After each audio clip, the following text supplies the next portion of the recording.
Allah itu duduk di arasy. Saya pernah bertanya, Allah di mana? Di arasy. Dari mana kau tahu? Al-Quran yang bilang, Ustaz.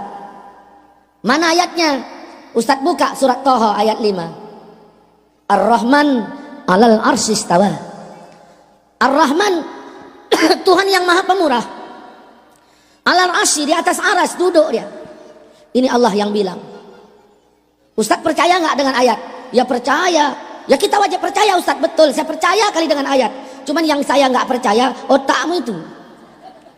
Mereka ketika menyebut Allah, mereka tunjuk ke atas. Allah, mereka tunjuk ke atas. Allah kalau sudah berjanji, Allah tidak ingkar janji. Innaka la tukhliful. Tidak ada yang bisa menolong kita kecuali Allah. Tidak ada yang bisa menenangkan batin jiwa kita kecuali Allah. Kita mengagungkan Allah dan kita memuji Allah. Agnostik, percaya kepada Tuhan. Allah saja ketika Nabi udah diangkat setinggi itu, memberi salam gak sebut nama. Urusan kita adalah dengan Allah, bukan dengan manusia itu saja. Kita punya urusan dengan Allah. Serahkan kepada Allah.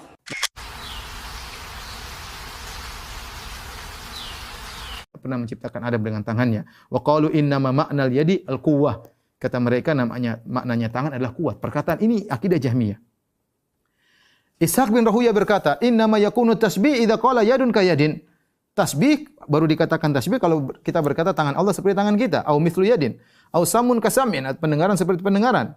Fa idza qala sam'un kasam'in, kalau ada yang berkata pendengaran seperti pendengaran, maka inilah tasbih. Wa amma idza qala kama qala Allah Ta'ala, adapun jika seorang berkata sebagaimana firman Allah, yadun wa samun wa basarun, ya, tangan, pendengaran dan penglihatan, wala yaqul kaif, dan tidak menjelaskan bagaimananya, wala yaqulu mithlu sam'in, dan mengatakan dan tidak mengatakan seperti ini seperti itu, fa hadza la yakunu tashbihan, ini bukan tasbih. Wa huwa kama qala Allah Ta'ala, sebagaimana ini firman Allah, laisa kamitslihi syai', tidak ada yang serupa dengan Allah, wa huwa samiul basir, dan dia Maha mendengar lagi Maha melihat. Lihat, ternyata akidah orang menolak Allah di atas, ya, adalah akidahnya Jahmiyah dan Mu'tazilah.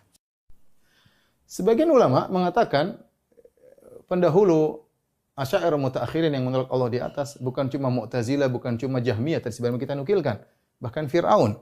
Karena Fir'aun menolak Allah di atas. Seperti firman Allah Subhanahu wa taala, wa qala fir'aunu ya hamun ibn li sarhal la'ali ablughul asbabas samawati fa attali'a ila ilahi Musa wa inni la adhunnuhu kadziba. Fir'aun berkata, wahai Haman, bangunkanlah bagiku bangunan yang tinggi. Aku ingin lihat di langit. Aku ingin lihat Tuhannya Musa, karena menurutku dia pendusta. Kata para ulama, kenapa? Karena dia dengar Musa mengatakan Tuhannya di atas, maka dia ingin cek ada sih enggak Tuhannya Musa. Dan dia mendustakan Musa. Oleh karenanya siapa yang mengatakan Allah di atas, dia pengikut Nabi Musa, dan yang menolak Allah di atas adalah pengikut Fir'aun dalam hal ini, ya. Dalam ini yang mengatakan sebagian ulama seperti Ibnu Qayyim rahimahullahu taala. Tapi kita bicara logika, bagaimana dengan logika ini? Taib, mereka mengatakan Allah tidak di atas, juga tidak di bawah, tidak boleh ditunjuk. Pertanyaan kita, apa bedanya Allah dengan tidak ada? Bedakan Allah dengan tidak ada. Sesuatu yang tidak ada, tidak di atas, tidak di bawah, tidak di samping, tidak bisa ditunjuk. Apa bedanya dengan tidak ada? Berarti menyamakan Allah dengan tidak ada. Kemudian ini juga sangat tidak logis karena mengumpulkan dua hal yang kontradiksi. Kita bilang, kalau Allah tidak di atas, tidak di bawah. Ya. Seperti itu, ya. Bagaimana Anda mengumpulkan kontradiksi? Allah di luar alam atau dalam alam? Pertanyaan kita. Kalau kamu bilang Allah tidak di dalam alam, tidak di luar alam, berarti Allah tidak ada. Ya. Allah tidak ada. Bagaimana menggabungkan dua hal yang kontradiksi? Itu cuma ada dua kemungkinan. Allah di luar alam atau Allah dalam alam semesta. Kalau mengatakan Allah tidak di luar dan juga tidak di dalam, ya. Allah tidak di atas juga tidak di bawah, ya. Allah tidak di mana-mana. Ini menggabungkan dua hal yang kontradiktif, justru lebih tidak logis. Ya, pendapat seperti ini. Taib, yang terakhir wahdatul wujud. Allah bersatu dengan makhluknya. Mereka punya dalil juga. Punya dalil tapi dengan ayat mutasyabihat. Firman Allah, "Wa ma ramaita idz ramaita walakinnallaha rama." Dalam surat Al-Anfal. Tidaklah kau melempar, wahai Muhammad, ketika kau melempar kecuali Allah yang melempar. Kata mereka, berarti Allah ya Muhammad, Muhammad ya Allah. Padahal maksud ayat ini kata para ulama, tidaklah kau melempar, wahai Muhammad, ya. Ketika kau melempar, artinya kau tidak menyampaikan lemparanmu. Ketika Nabi mengambil pasir kemudian melempar kepada mata-mata musuh, tidak mungkin sampai kecuali Allah yang menyampaikan. Bukan, Allah adalah Muhammad, artinya kau yang melakukan lemparan awal, tapi yang menyampaikan adalah Allah. Maksud ayat tersebut adalah begini. Kalau tidak, repot, ya. Kita mau praktekkan dalam semua perkara, contohnya kita mengatakan tidaklah kau salat ketika Allah kecuali Allah yang salat. Repot. Tidaklah kau buang hajat ketika kecuali Allah yang buang hajat. Kalau kita mau ikuti ayat ini dan dipraktekkan pada seluruhnya dengan pemahaman wahdatul wujud, maka kita akan menghina Allah. Ya, karena kita melakukan banyak kegiatan. Ini pendapatnya siapa? Pendahulunya adalah Ibnu Arabi dalam kitabnya Fusul Hikam, dalam kitabnya Futuhatul Makkiyah. Bagaimana pendapat ini kalau kita masukkan logika? Ya. Berarti Allah bersatu dengan Fir'aun, Iblis, Abu Jahal dan lain-lain. Karena Allah bersatu dengan seluruh makhluknya. Di antara makhluk Allah adalah Fir'aun, ada Iblis, ada Abu Jahal dan lain-lain. Ini benar-benar dikatakan oleh Ibnu Arabi.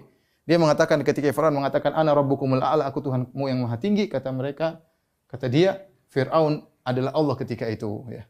Kemudian kalau Allah adalah hamba, kemudian siapa yang disembah dan siapa yang menyembah, ya.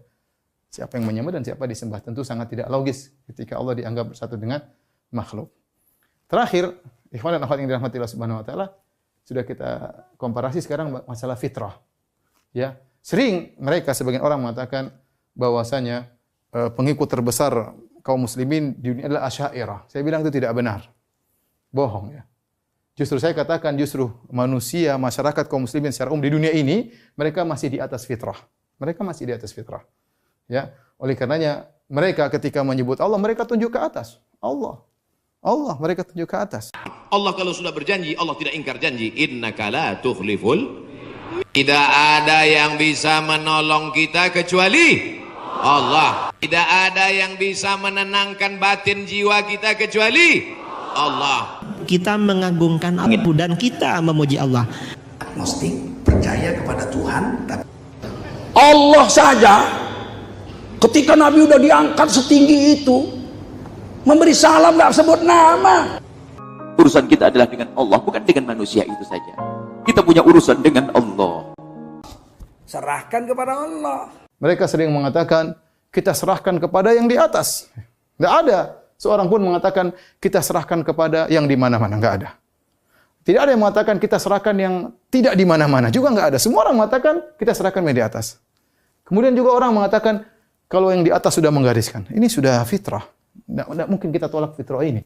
Kalau kita mengatakan kaum muslimin di seluruh dunia rata-rata adalah Asy'ariyah, maka itu kedustaan. Ya. Apakah kalau kita tanya orang-orang di dunia kaum muslimin, mereka mengatakan kita serahkan kepada yang tidak di atas dan tidak di bawah? Enggak ada yang mengatakan demikian. Semuanya kembali kepada fitrah. Ya. Jadi, kalau kita lihat akidah Asy'ariyah mutaakhirin, tidak seorang muslim pun yang normal yang akan berkata kita serahkan kepada yang tidak di mana-mana, atau mengatakan kita serahkan kepada yang tidak di atas maupun di bawah. Ya. Apalagi mengatakan Allah bersatu dengan makhluk, maka itu adalah fitrah menolak ini semua. Nah, inilah komparasi dari keyakinan terhadap di mana Allah. Silahkan memilih, ya. Kita, kalau saya mengajak kaum muslimin untuk mengikuti Ahlus Sunnah, jelas dalilnya, pendahulunya jelas, logikanya logis, sesuai dengan fitrah. Ya. Kalau yang ingin memilih pendapat Jahmiyah, Mu'tazilah, boleh juga, terserah masing-masing. Ya. Jelas akidahnya, dalilnya, entah dalilnya apa, ya, logika, filsafat, kemudian pendahulunya jelas, ada Fir'aun, ada Mu'tazilah, ada Jahmiyah, ya. Terserah dia, ya. Atau mengikuti Allah bersama dengan makhluknya, pendahulunya adalah Ibnu Arabi. Demikian, silakan memilih. Bagi yang cerdas tentu bisa memilih. Wallahu ta'ala alam bisawab.